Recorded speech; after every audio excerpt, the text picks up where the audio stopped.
Hello friends, welcome to my channel.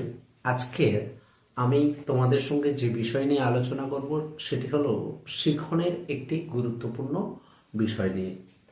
তো আজকের আমার আলোচনার বিষয় হলো শিখনের উপাদান।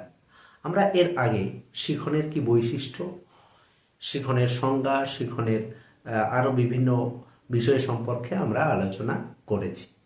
তো আজকে আমরা জানব যে শিখন প্রক্রিয়াটা কোন কোন উপাদানের মাধ্যমে বা কোন কোন উপাদান দ্বারা শিখন প্রক্রিয়াটা ঘটে থাকে, অর্থাৎ শিখনের উপাদানগুলি কি কি। তো এখানে শিখন বা শিখনের যে উপাদান, সেই উপাদানগুলো মূলত আমরা 5টি উপাদান দেখতে পাবো। এই 5টি উপাদান বা এই 5টি প্রক্রিয়া, এগুলো হলো এক একটি মানসিক প্রক্রিয়া বলা যেতে পারে। এই 5টি প্রক্রিয়া বা এই 5টি উপাদানই মূলত শিখন প্রক্রিয়ার উপাদান নামে আমরা জানি।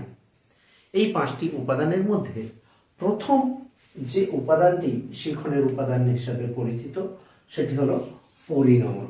প্রথম যে উপাদান সেটি পরিণমন।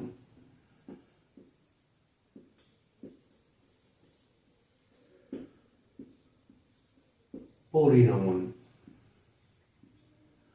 তো পরিণমন হলো, আমরা জানি পরিণমন সম্পর্কে আমরা আলোচনা করেছিলাম। সেখানে আমরা দেখেছি পরিণমন জিনিসটা কি, বা পরিণমন যদি আমরা সাধারণভাবে পরিণমন বলি, পরিণমন হলো এমন একটি প্রক্রিয়া যেটি ব্যক্তির মধ্যে স্বতঃস্ফূর্তভাবে বা স্বাভাবিকভাবে ঘটে থাকে এবং ব্যক্তির যে আচরণ ধারা, সেই আচরণ ধারার গুণগত এবং পরিমাণগত পরিবর্তন বা উন্নতি সাধনে এই পরিণমন সাহায্য করে থাকে।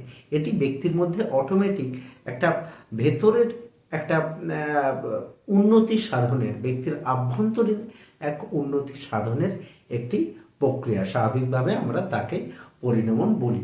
এই পরিণমন প্রক্রিয়া শিখনকে প্রভাবিত করে বা শিখনের একটি উপাদান নামে পরিচিত। তার কারণ হলো পরিণমন ব্যক্তির মধ্যে যত ভালো, ব্যক্তি যত পরিণত হবে বা ব্যক্তির মধ্যে যত বেশি পরিণমন হবে, ব্যক্তি কিন্তু শিখন তত ভালো হবে। অর্থাৎ শিখন পরিণমনের দ্বারা প্রভাবিত হয়ে থাকে।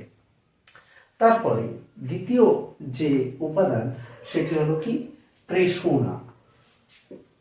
দ্বিতীয় যে উপাদান সেটি হলো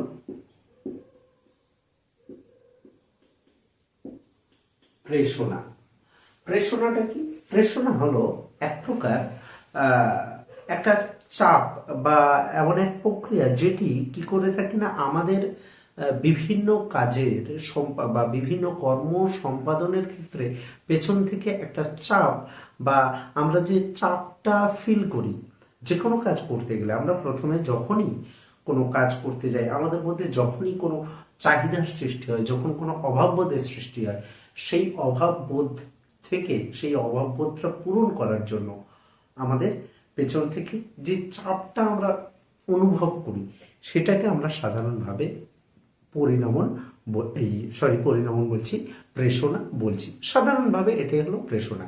তারপরে প্রেষণা সম্পর্কে আমরা ডিটেলসে পরে আলোচনা করব। এটাকে আমরা সাধারণভাবে প্রেষণা বলে থাকি। তো এটি হলো শিখনের দ্বিতীয় উপাদান। তারপরে শিখনের পরবর্তী উপাদান কি? পরবর্তী উপাদান হলো আগ্রহ।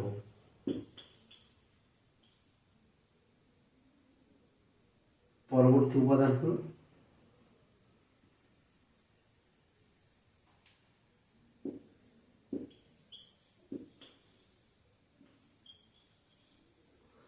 আগ্রহ।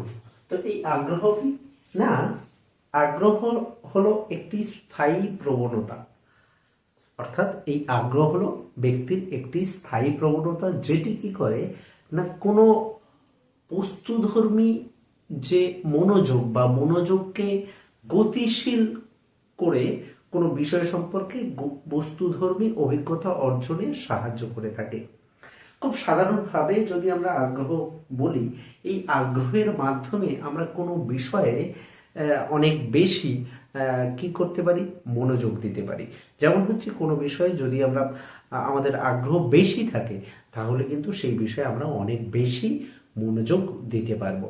অর্থাৎ আগ্রহ, আমরা জানি আগ্রহ কোনো বিষয়ের প্রতি, কোনো জিনিসের প্রতি, কোনো বস্তুর প্রতি, কোনো ব্যক্তির প্রতি যদি আমাদের আগ্রহ থাকে, তাহলে কিন্তু সেই বিষয় বা সেই বস্তু বা সেই ব্যক্তির প্রতি অনেক বেশি মনোযোগী আমরা হতে পারি। তো স্বাভাবিকভাবে এটাকে আমরা আগ্রহ বলি। তো এই আগ্রহ কি করে থাকে না, আমাদের যে বিষয়ের প্রতি আমাদের আগ্রহ আছে সেই বিষয়ে শিখন কিন্তু ভালো হয়। তো সেই জন্য শিখনের আগ্রহ হলো শিখনের অপর একটি উপাদান। তারপরেরটা কি, তারপরে হলো 4 নম্বর কি না, মনোযোগ।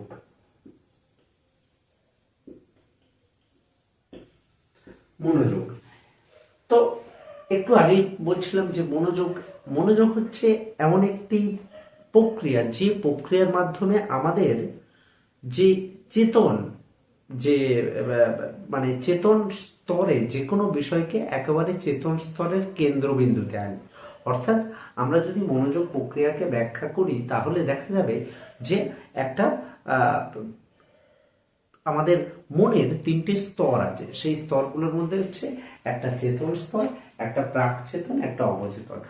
অর্থাৎ এই 3টে স্তরের মধ্যে যে বিষয় বা কোনো বিষয়কে আমরা যখন চেতনার কেন্দ্রবিন্দুতে আনতে পারি তখন সেই বিষয়ের প্রতি আমরা সব থেকে বেশি মনোযোগটা দিতে পারি। বা খুব সাধারণভাবে মনোযোগ হচ্ছে একটা প্রক্রিয়া যার মাধ্যমে কোনো বিষয়ের প্রতি আমরা সঠিক ধারণা বা যে বিষয়ে আমরা মনোযোগ যত বেশি দেব সেই বিষয় সম্পর্কে আমাদের শিখন তত ভালো হবে। তো সেই জন্য মনোযোগ হলো শিখনের অপর একটি উপাদান। তারপর 5 নম্বর উপাদান কি, 5 নম্বর হলো মানসিক ক্ষমতা।